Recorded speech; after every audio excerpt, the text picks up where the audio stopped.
you mentioned situationships, so I'm guessing they're like short term. So Correct. you're you're kind of accumulating a lot of the like you're taking on behaviors and activities that aren't desirable for wife material, This right? is correct. And then, yeah, and I'm aware of that. I've had conversations Like, are you about worried that. about that?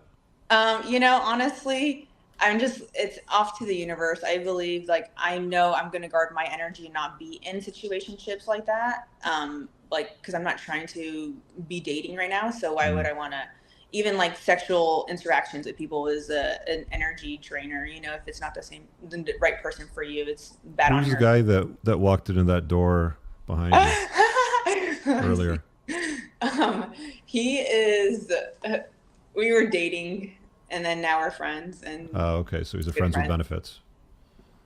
Call it what it is, sure. Okay. All right. So, like, I mean, like, the reason why I'm bringing it up is because you're basically doing everything that is going to prevent you from forming a healthy, strong pair bond to a guy in a monogamous fashion over a long term basis.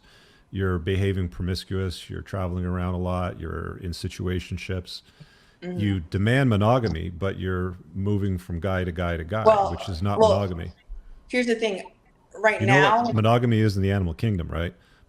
Monogamy in yes, the animal kingdom is two animals, male, female, they mate for life. If one of them correct, dies, then the other one carries on by itself. That's what true monogamy is. correct. Like penguins, they mate for life. Like But almost yeah, all no, mammals, by the way. right. And So, I'm very aware of that. However, right now I'm just not in I mean, that how can you make the mindset. demand for that from a guy in the future who you want to have a family with and children if you're accumulating baggage along the way? Well, I guess baggage is looked upon differently. Like for me, what baggage to me is someone who has kids. So I don't want to tie myself into that. I don't have kids. Mm-hmm. And in the meantime of me, yes, traveling and that lifestyle, I'm not, I'm just, like I said, I have a goal here first, which is for me, which is just to enjoy my life and however that looks. And then once 32 comes, which is when I'm hoping that at that point I'll be debt free. And then at that time, it's like, all right, let's work on to the real part of my next chapter in life, which is the finding a true relationship that's going to stick. Okay. Because right now I'm Sabrina, you not in put your a hand up position. a few times. I want to see what you wanted to say about all that. Yeah, I actually have a question for Serene. So let's say that you randomly, like in the next few weeks, you meet a guy who knocks you off your feet, and you're just like, wow, I really like this guy, and you, I don't know, like just something happens inside of you that you're just like, wow, I really want to be with him. Like, would you give him the time of day, or would you just brush it off and be like, I'm just gonna, when I'm 32, maybe I'll find him, maybe I won't, and whatever? Because sometimes in life you can plan things out, but you never know how it's gonna go. Like, if So you meet a high quality man now, what if you don't meet him again, you know? I don't think I would meet one right now because, like I said, I'm not in situations to be meeting someone like that. So Mm-hmm. I'm fine with that, and I'm aware of it. Again, it doesn't scare me. This world is so big. I live in one state. I travel to 49 others, and then how many other countries are there? I'm not stressing about that. Maybe that's a bad mindset. I don't know. This is kind of funny. You guys tell me, but um, at the moment, I'm enjoying my life, and I have plans for myself and goals, and that does not include a long-term serious relationship. Sorry, go ahead. Um, I want to say something to Serene. I hope you take this from the kindest point where it comes from, but have it from a 39-year-old divorcee. Um, this is the chapter of your life. The next chapter is going to be when you hit menopause. So this is it right now. And the second thing, the more successful you are, the harder it's going to be for you to maintain attraction and respect for No, your that's man. true. That's very true, and that's just, I guess, a gamble I'm willing to take. Um, I advise you not to take that gamble. I've seen it around me. Yeah. The less successful you are, the happier you're going to be. the higher chances you have of being happy with your man long term. I know. There's a very strong correlation between matrimonial happiness and promiscuity. If you share your body with a lot of guys in your 20s and then hope to settle down in a marriage and be stuck in the marriage, like it's productive, it's good, it's loving, you're there for each other, the chances of that being successful go down with every body you share dramatically. The data starts to go down south after about 2, and they stop collecting it after about a dozen, but your chance of divorce is extremely high if you spend your youth in situationships or just with random guys whenever you feel like it. There's also the notion too is if you could find a high value guy, top shelf guy, he's together, makes lots of bank. A guy that's done that doesn't really matter. Like, he's a stud, right? Because it's hard to do. It's hard for guys to have access to women. It's easy for women to have access to guys. I mean, you can walk up to, you can take your garbage to the corner, and any guy would just be like, "Hey, let's get it on," right? And sure, piece of cake. But for guys, it's quite a bit of work. So a guy's considered more valuable if he's able to acquire women. It's not frowned upon when men do it. It doesn't have nearly the same detrimental effect to men if they're promiscuous. They can form and pair bond with a woman pretty easily. But it has a problem for women. It's pretty significant. I don't think that women understand the significance of it. And the baggage part of it too. Like, the baggage part's huge for guys. Like, if a dude has the option of a woman that is like squared away, right? Like, she doesn't have baggage. She hasn't been with a whole bunch of guys. Because every time you're with guys, it's like, he did this, he hurt me, he shoved me, he cheated on me, he whatever, right? Like, there's this long list of stuff that starts to accumulate, and then you just sort of collect all this and you sort of bring it into the next relationship, and so on and so forth. And guys see that, and they really don't like it. It's one of the things that frustrate them, from the conversations that I've had anyway. Moff, do you want to chime in? Yeah, I mean, look, even if we're, and I don't assume that Serene is like hopping from guy to guy and she's sleeping with a bunch of dudes. I'm not, even if you, like, again, if you are, you are. If you're not, you're not.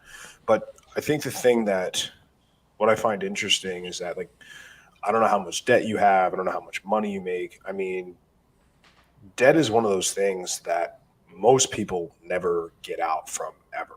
And it takes a very structured, very disciplined, long-term plan for many, many people. I mean, Rich knows more about debt than he's forgotten more about the debt business and debt than I'll ever learn. That's where he comes from. So he could probably pontificate on that a bit more. But the idea that realistic, comfortable, well, I what I mean is,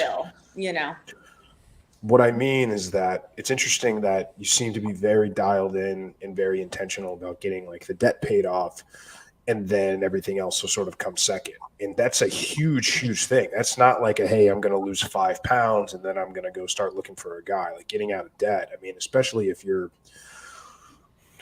I'm assuming, like, mid 5 figures, maybe more. I mean, I don't know. I'm sure that travel nurses and travel folks, I know that I've known a few, and they make pretty good money. Yeah. But again, that being said, that's point A, right? Like, this idea that 32 is this magic number, and then what happens if you blow past that? And it's like, well, now it becomes 35, now it becomes 40. So that's something to consider, for one. And two, I think based on the experiences that we've seen and conversations we've had with women on this show and this podcast, is that you might be single for years before a guy who you deem to be worthy enough of being in a relationship with makes enough money, has enough status in his job, has the provider sort of mentality and the leadership skills that you need as somebody that does pretty well on her own. That could push that timeline back even further. And you seem to really understand the importance and the necessity of staying in shape and doing the right things. And your mindset seems to be in the right place. But at some point, it catches up with us all. And for women, it catches up a little bit faster. For men, it catches up a little bit slower. So it's just one of these things where it's like, it's a huge gamble the things Yeah. you're gambling on are very big. Like being paid off of debt and like by 32, again, I don't know how much, but like, I guess, yeah, it's not much. It's more so like, I just don't want to be things that I can take care of right now type of things, you know, like if I can pay off my car, which I only have like so much more, okay, cool, get that student loans, get that out. So there, when I enter it, it's not going to be like, oh, I have X, Y, and Z also. I want to be comfortable enough where it's like, okay, like I have a credit card, not a big deal. You need credit cards to build credit. That's normal. But if for things like student loan, and if I can pay that, being like in the field of work that I'm at, because it is good money, I will do so. And that's why I'm traveling right now, because I know it's not something that's commitment, hence why I'm not in one state. So therefore, I'm going to take the time to, while I'm here, to do that. And then when I'm ready to commit, find a job, stay somewhere, and be ready to do that. right. And the only thing I'm saying is that I don't necessarily see a problem with doing both in tandem at the same time and starting that search and starting putting yourself out there. Because again, we talk to women every week on this show, and some of them have said, I've gone on 100 dates. I'm still single. I haven't found the guy. I mean, we talk about it all the time. You got to sift through a lot of dirt to find a diamond, right? So the notion that, you know, okay, cool, my debt is paid off to zero, I'm 32, and the first time I go out on a date, it's going to be sparks and we're going to get married. And that's, I don't think that's what you're saying, but the idea that they can't be done simultaneously or in tandem, I think, is something that to consider. I think that, you know, it's one of those things that, because I mean, if you're being smart on your dating and the vetting the guy in general, I mean, you're not going to be jumping into marriage after 6 months or a year. I mean, you're going to have a couple of years of you guys being together. There's a lot of stuff you got to align on. So, I mean, you know, and I don't think you'd be expecting a guy you've been dating for 3-6 months, a year to start dipping into his pockets and paying off your debts. But never know. So this, the guy I just will think be it's more one of those likely to things. do it if you get wifed up at 27 than 32. Yeah. I really hope you guys enjoyed that clip. If you want to watch the full-length podcast, you can find that over here, that clip's from. If you're newer to the channel, make sure you hit subscribe over here. And pinned down below in the top comment, you'll find a bunch of useful links to my website, my supplement line, books, and a bunch of other stuff. Have an amazing day. Peace out.